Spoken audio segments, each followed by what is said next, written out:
How do you think God responds to us in our doubts?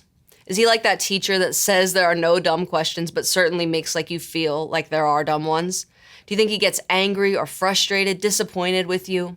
Our mind, and really our enemy who wants us to have this wedge between our relationship and God, wants us to believe yes to all of those questions. But real examples of God actually showing up and meeting people in the middle of their doubts in the Bible would prove otherwise. Whenever I think about God's character showing up in the middle of our doubts, I think of the story of Thomas. I mean, this guy's nickname was Doubting Thomas, so there can't be a better example than him, right? And if you're unfamiliar with him, Thomas was one of Jesus' 12 disciples, meaning he lived and walked with Jesus. He heard Jesus describe who he was and all that was going to happen to him again and again. And yet, Thomas still struggled to believe it all when it actually happened. Check out what it says about Thomas in the Gospel of John, chapter 20. It says, one of the 12 disciples, Thomas, was not with the others when Jesus came. They told him, "We have seen the Lord." But he replied, "I won't believe it unless I see the nail wounds in his hands, put my fingers into them, and place my hand into the wound in his side." 8 days later, the disciples were together again, and this time Thomas was with them. The doors were locked, but suddenly, as before, Jesus was standing among them. "Peace be with you," he said.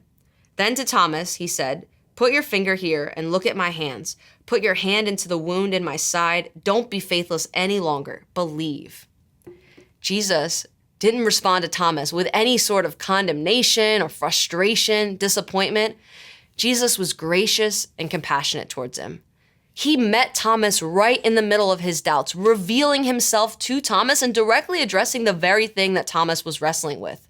So, what does that mean for us today? Well, if Jesus is the same yesterday, today, and forever, then it means that he's also gracious and compassionate towards us in our doubts. He's not frustrated with us. He wants to reveal himself to us. He wants to meet us in the middle of our doubts.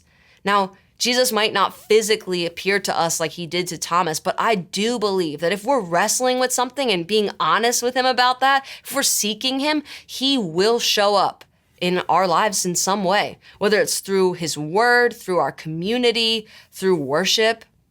So today, if there's anything that you're doubting or wrestling with, don't feel like you need to hide it. Don't feel like you need to be feeling guilty about it. Rather, go to God, be honest with him, and believe that if you seek him, he will show up in those doubts, just like he did for Thomas.